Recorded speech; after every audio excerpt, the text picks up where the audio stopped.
मैं आप जिनके बुलावे पे मुखेड़ आया हूँ, ऐसे हमारे अब्दुल अजीज दोस्त खदगांवकर साहब अभी आपके सामने जो बात की वो खई साहब, गोजीगांवकर साहब, बाकी सारे स्टेज पे बैठे हुए हजरान, मेरे बारे में आप सब लोगों ने सुना कि मैं हूं कौन? पाशा पटेल। मेरा पूरा नाम सैयद मीर पाशा उस्मान अली पटेल। हमारे गांव में गोजीगांवकर पटेल जैसे बहुत पटेल हैं, उनको इतना नाम देना उगड़ने वाला उसमें पाशा पटेल।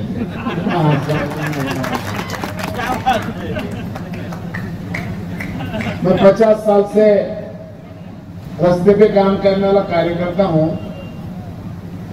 मगर एक बात देखिए आप कि मैं हूं मुसलमान, लेकिन मुझे सरकार ने कहां बिठाया मालूम है? ये सारे पटेलान जो सोयाबीन तैयार करते हैं, गेहूं तैयार करते हैं, उनका भाव तैयार करने के लिए मैं मेरा क्या करूंगा समझो। अपने गली में तो कोई भी भोगता है, अपने गली में तो कोई भोगता है।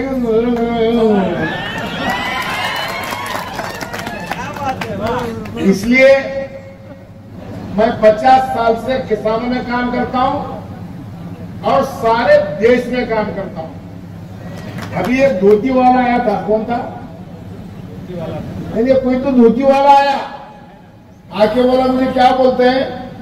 अब तुम सब ऊपर आके क्या बोले? वो हमारे कब्रिस्तान में देखो, इसका देखो, उसका देखो, वो मुझे आके बोलते सोयाबीन का देखो ना। दिल से पूरे देश के लोग मेरे तरफ से उम्मीद करते हैं, और ये हजरत को मेरे बारे में बोलने को नहीं है, इनको कौन सिखाए मुझे नहीं मालूम। मैं कौन हूं पता है? मैं पूरे देश के किसानों के अनाज का रेट कैसे तय करना, इसलिए भारत सरकार के पंतप्रधान नरेंद्र मोदी ने 7 लोगों की कमेटी बनाई पूरे देश की, उसमें मैं हूं। पटेल गोजीगांवकर नंबर 1। मैं कौन हूं? मैं दूसरी बार, पहली बार नहीं, मैं दूसरी बार एग्रीकल्चर प्राइस कमीशन का चेयरमैन हो। मैं राज्य में तो नहीं हो, मैं कैबिनेट हूँ। मुसलमानों का अपना अपना भी नहीं समझता। ये रे क्या माँ।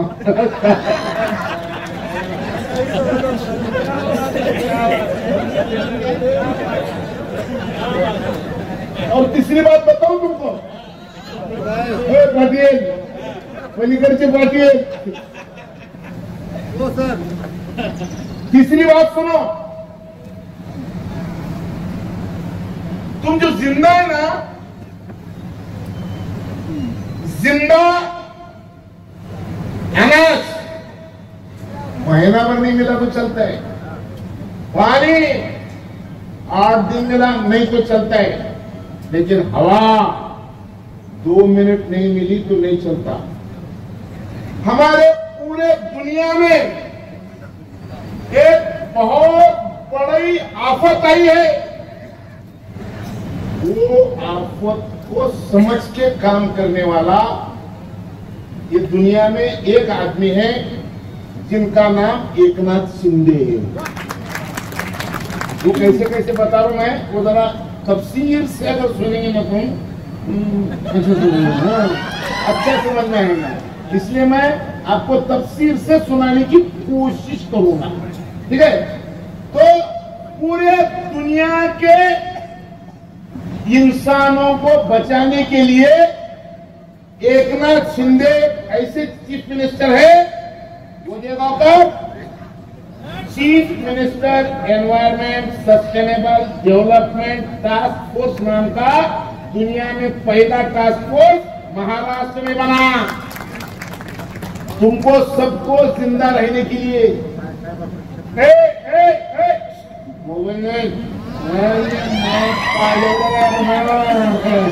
मतदान खतरा करला पाहिजे मला नाही, मीठ वागायचं माझ्या म्हणायचं नाही पर्यंत, ठीक आहे का?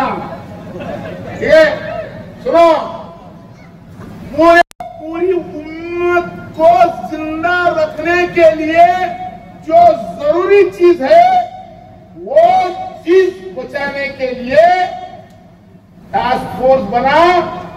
उसके चेयरमैन है एकनाथ शिंदे और उस टास्क फोर्स के एग्जीक्यूटिव चेयरमैन पाशा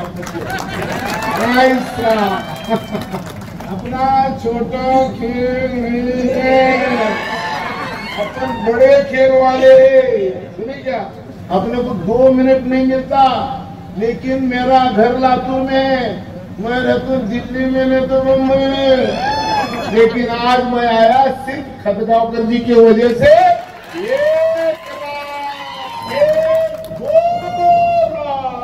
एक दिन तुम्हारे लिए, बराबर है?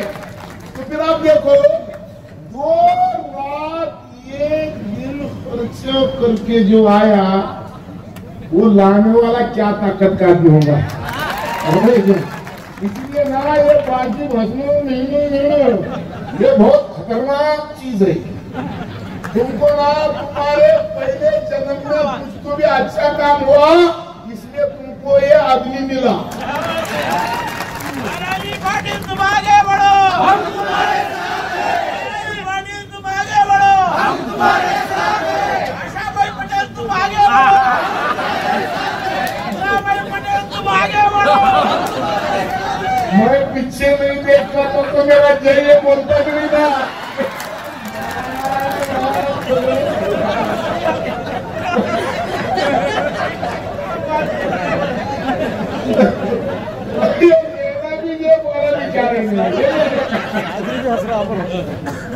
ये ताकत है बालाजी खतगांवकर जी की। भाइयों, ये मैं क्यों बोल रहा हूं? मैं जो बात करूंगा, मेरा भाषण खत्म होने के बाद उसमें का एक भी लफ्ज गलत अगर हुआ तो जूता तुम्हारा सर मेरा। हाँ, मैं तो धंधा करने के लिए नहीं आया हूं, मैं जो असली है वो सैयद हूं, इसलिए। हाँ, और आपने एक बात बोले ना, उसका निषेध करो, उसका निषेध करो। अरे क्यों आने कुत्तों का कोई निषेध करने क्या पकड़े हो?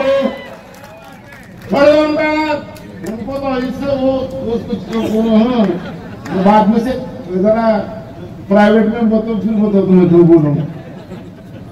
हमारे मुसलमानों की कमजोरी क्या है? हमारे मुसलमानों की कमजोरी यह है, आजादी के 60 साल मुसलमान बेहाल, नौकरियों में 2%, 55% हमारे वाले पंजाबी का कमाल। इन्होंने हमारे वोट लिए और हमको क्या दिया? क्या तो आप क्या करते? छोकरा रिक्शे वाला है, किन्नर है, देवर है, पान पट्टी की दुकान है। क्यों रे? ये किस कमिश्नर पैदा हुआ इसकी? ये भी गलती से होगा। अरे सुनो मेरी बात तो पहले खतगांवकर साहब, सुनो, अगर कांग्रेस चाहती वैसे 50 नजीब मुख्यमंत्री तैयार होते, ये नहीं हुआ। और इसलिए जब से होश संभाला है, तब से कांग्रेस के खिलाफ मैं काम करता हूं। भाइयों, पूरा देश मुसलमान जब पैदा होता था तो मरे तक पंजे पे मतदान करता था। तुम्हारी माँ की कसम खा के बताओ, सही है क्या नहीं? सही है। हमने पंजे को मारा, उन पंजे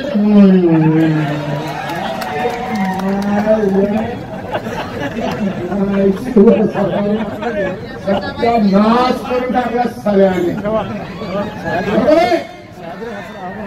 हमने 70 साल उनको कुर्सी पे बिठाया और उन्होंने 70 साल हमको रिक्शा चलाने को लगाया।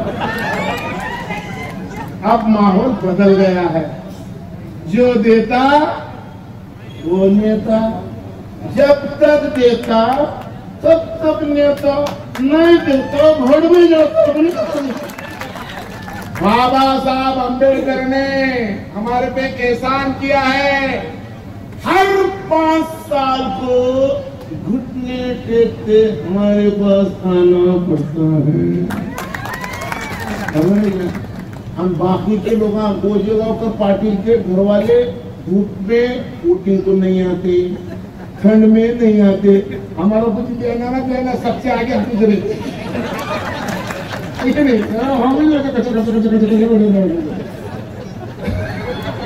इस बार तो मुसलमानों ने 100% मारे।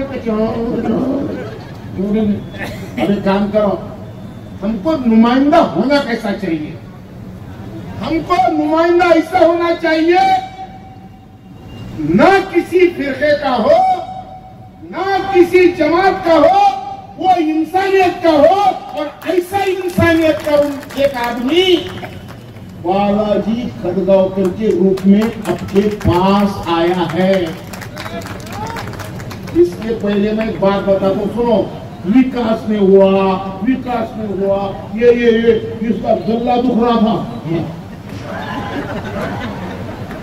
कैसा हुआ बाबा? कहीं दबे तो कैसे होते, अच्छी जगह दबाना पड़ता है। बालाजी पाटिल को ने बताया, बालाजी पाटिल को ने मालूम है, महाराष्ट्र के सारे पैसे हैं मुंबई में, मुंबई के पैसे हैं तिजोरी में।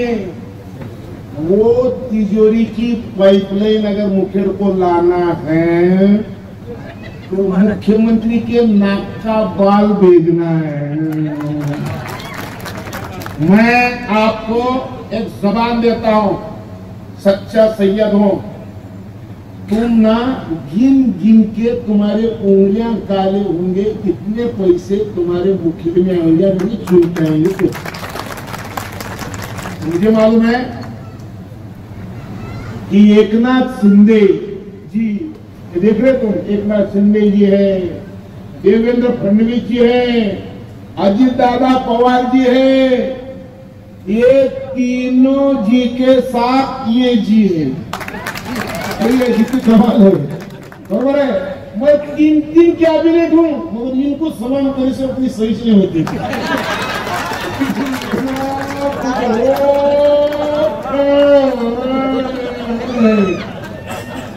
ठीक है, तो आदमी ने समझना चाहिए कि अगर मेरी परिस्थिति बदलना है, क्या नाम तुम्हारा?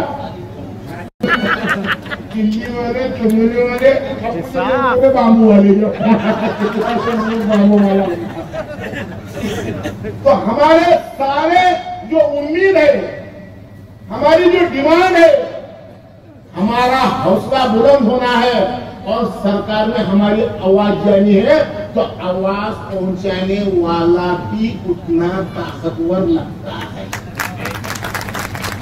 आवाज कितनी ताकतवर है इससे कुछ लेन-देन नहीं है, आवाज पहुंचाने वाला ताकतवर लगता है, और वो शख्सियत का नाम बालाजी खड़गांवकर है। इसलिए मैं आप लोगों को एक बात कहना चाहता हूं कि मैं तो बीजेपी का, मुझे कृषि मूल्य आयोग बनाया कौन? अजित पवार ने, कैबिनेट दिया बालाजी खड़गांवकर ने। अब मैं कौन से पार्टी को मुझे नहीं मालूम है, 7 पार्टियां मेरे साथ है और सब पार्टियों में किसका चलते बल्कि इनको मैं भी पकड़ूंगा। हमारे जैसे पकड़े तो तुम्हें पकड़े तो क्या तो एक सादी बात है, सादी। तो ये सादी बात हमको पहुंचाना है। भाइयों,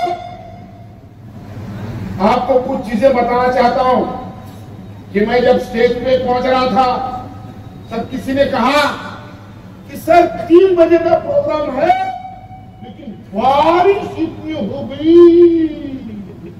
गई कि सब कुर्सियां बदलना पड़ा। अरे बारिश तुम तो बहुत कम देखे हैं। 1 महीना पहले बारिश दिखी दुबई में। दुबई में 1 साल को 70 मिलीमीटर बारिश होती है। 1 साल को 70 मिलीमीटर बारिश होती है, लेकिन 1 महीना पहले एक दिन में 170 मिलीमीटर बारिश हो गई। यानी 2.5 साल में जो बारिश होती थी वो 1 दिन में हो गई। ये हमारे पूरे इंसान नाम की जो कौम है, उस कौम के सामने का ये सबसे बड़ा क्या खड़ा हुआ है? हाँ? क्या है? बोलो ना, समझ में आ रहा है कि तुमको? हजरत, हाँ? सबसे बड़ा खतरनाक 27 साल के बाद इस जमीन पे 1 नाक, 2 आंख, 2 कान, 2 हाथ और 2 पैर, ऐसी शख्सियत दिखना नामुमकिन होने वाला है। तो क्यों हुआ? उसका कारण टेम्परेचर बढ़ने की वजह से। मैं आप सब लोगों को सवाल पूछना चाहता हूं, क्या रे कभी तुम्हारे घर में पंखा होता था क्या? इराक नहीं रहता था, पंखा कहाँ खाया? हाँ? इराक नहीं रहता था, पंखा कहाँ खाया? हाँ। कश्मीर में कभी पंखे की जरूरत नहीं होती थी। आप कश्मीर में एयर कंडीशनर खरीदे सिवा नींद नहीं आ सकती, इतनी टेम्परेचर बढ़ी है, इतनी गर्मी बढ़ी है। कौन सोचो? कोई नहीं सोच रहा। अरे इलेक्शन क्या है? 10 दो, 100 दो, चुन के जाओ। अरे घर में गए तो कुछ लेन देना नहीं है। इसलिए मैं आपको एक बात बताना चाहता हूं कि हमारे उम्मत का होगा क्या? ये कौम बचेगी कैसे? ये कौम जिंदा कैसे रहेगी? इन सारे चीजों को सोचने का काम मैं 50 साल से करता हूं कि मुझे एकनाथ शिंदे जी ने, देवेंद्र फडणवीस जी ने और अजीत दादा पवार ने, तीनों ने भी मैं नहीं मांगा ऐसे सारे पोस्ट आपके सामने दिए हुए हैं। मुझे टीवी पे सुनते क्या तुम? कौन कौन देखते मुझे टीवी पे? बोला जरा ऐसा कैसा कैसा छिलता हूँ लोगों की, देखे ना तुम? किसकी भी छिलता हूँ मैं, किसकी भी। सुने क्या? मेरा नाम पाशा पटेल है। और इसलिए अब मैं अगर ये बात करके, अगर बात नहीं करके अगर मेरा भाषण खत्म करूंगा तो दोनों पटेल बोलेंगे भाई हम तो भी बोल रहे भाषा, हम तो भी मम्मी। पाटील तुमचंही बोलतो, या वर्षी सगळे शेतकरी 2-3 गोष्टीसाठी परेशान होते। एक कांदा, दुसरं सोयाबीन, तिसरं कापूस। पाटील कांद्याच्या बाबतीत $550 MEP पर टन होती। मी प्रथम पुरुषी एकवचनी पाशा पटेल मी देशातल्या सगळ्या नेत्यांना भेटून पत्र दिलं। गावकर साहेब आम्ही मिळून पत्र टाईप केले, मुख्यमंत्री महोदयांना सांगितलं, मुख्यमंत्री महोदय पण पंतप्रधानाला बोलले, कांद्याचा प्रश्न मिटला। $550 MEP ची झिरो गेली, तुम्ही वाचलो। सोयाबीनचा प्रश्न, सोयाबीन 4000 होतं, 1 महिन्यापूर्वी आम्ही सोयाबीनवर 20% मुख्यमंत्र्यांना सांगून ड्युटी लावून घेतली. सोयाबीन 5,000 झालं. मधीच राशी आल्या, वल्ल सोयाबीन शिरलं. पुन्हा सोयाबीन 4200-4600 झालं.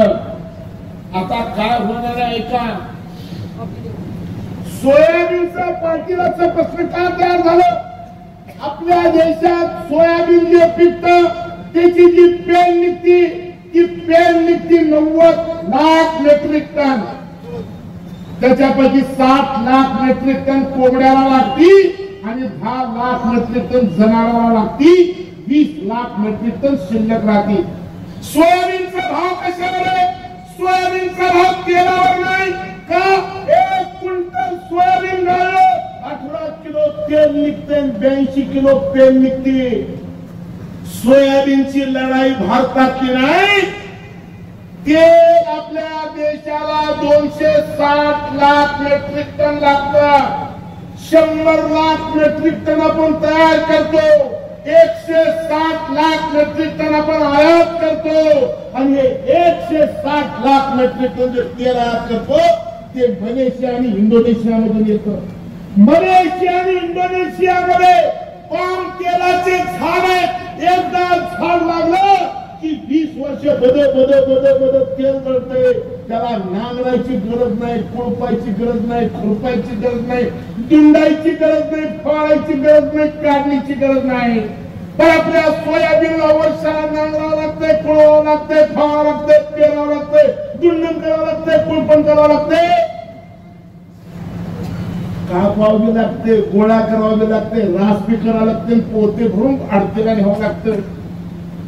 मलेशिया आणि इंडोनेशियामध्ये 50 क्विंटल 1 हेक्टरला तेल निघतं आणि भारतामध्ये 4.5 क्विंटल तेल निघतं. मेरे सभा में मैं मास्टर बैठा, अपना उसूल बहुत कड़क है. एकाने काय सांगतो? 50 क्विंटल तेल इंडोनेशिया मलेशियामध्ये 1 हेक्टर मध्ये निघतं. पाटील आपल्या देशात 4.5 क्विंटल निघते. 4.5 क्विंटल तेलाची लढाई 50 क्विंटल तेल वाल्याबरोबर आहे. त्याच्या सरकारला तुमचं समर्थन करावं लागतं आणि म्हणून त्याच्यासाठी आयात करावं लागतं, आयात शुल्क लावावं लागतं. या वर्षी मी आयोगाचा अध्यक्ष म्हणून 35% मागणी केली होती, 20% मिळाली. नशीब तुमचं फुटलं, नशीब माझं फुटलं. मक्यापासून इथेनॉलला परवानगी दिली. मक्याची पेंड 15 लाख बाजारात आली. 20 लाख टन पेंड सोयाबीनची शिल्लक आहे. 15 मक्याची आली, 3500 झाली. म्हणून तुमचं सोयाबीन चढला गेले. आता तुमच्या सोयाबीनला 5,500च्या पुढे भाव पाहिजे असेल तर 10 लाख 15 लाख 30 लाख मेट्रिक टन पेंड नेपाळ, बांगलादेश, इराण या देशात तर तुम्हाला 5,500 रुपये मिळतात. आणि त्या कामामध्ये हा पाशा पटेल पुन्हा एकदा सगळ्या देशाच्या नेत्यांना पत्रव्यवहार करू लागलेला आहे. तुमचा सोयाबीन 100% ज्या दिवशी बाजारात येईल त्या दिवशी दर मिळतील एवढं मी प्रयत्न करलाय. प्रयत्न करावा कमी पडणार नाही. ज्याला कळते त्यानं प्रयत्न करते, ज्यांना कळतच नाही प्रयत्न करते चुकमार करते. आणि म्हणून तुम्हाला एक विनंती करतो, काळजी करू नका. आम्हाला पुन्हा सरकार महाराष्ट्रामध्ये आमचं येणार आहे.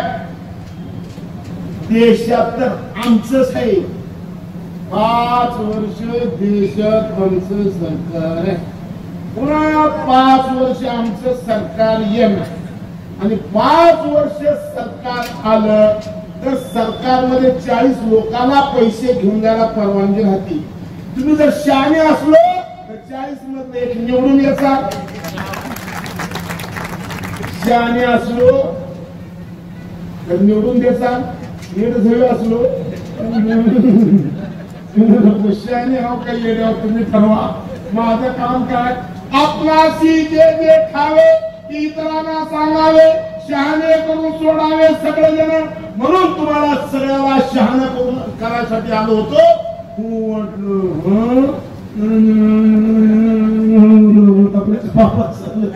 आपल्या बापाचं काही जाणार नाही. म्हणून माझी कळकळीची तुम्हाला विनंती आहे, तुमच्या भागाचं भलं करायचं असेल. आता परवा ते काय म्हणून काय नाव त्याचं दांबोली सादिक भाई मला 40 साल हुए.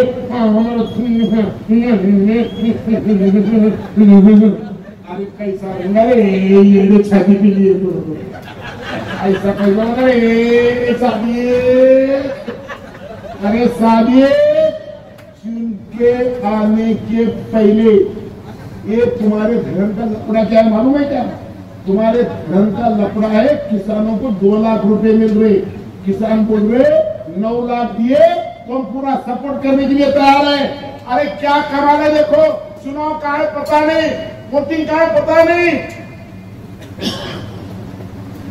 40 साल से तुम्हारा जो काम रुका है वो काम के लिए खदगांव का साहब मंत्रालय में गए.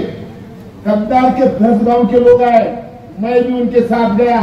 हम जाके बैठे, सेक्रेटरी देखा कौन आया, वो सीएम का साहेब आया. नहीं बोलेगा क्या? नको तू नको मेरी हिफाजत करने वालों ऊपर क्या होगा रे.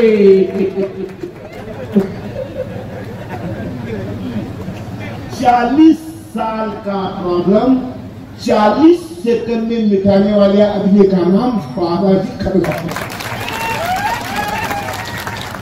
ये सिलसिला ऐसा जारी रहना है तो बालाजी के साथ रहना है. बालाजी तुमको हमको नहीं मालूम, सब हिंदू लोग कहाँ जाते हैं बालाजी को. अरे सब उधर जाते हैं, ये इधर आए.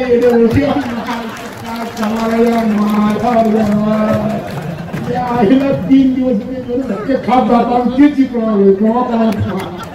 आणि म्हणून या बालाजीचं भलं, या बालाजीच्या रूपानं आपलं भलं करून घ्यायचं काम कंधार आणि मुखेडचे लोक करतील एवढी अपेक्षा व्यक्त करतो. इथंच थांबतो. जय हिंद, जय भारत.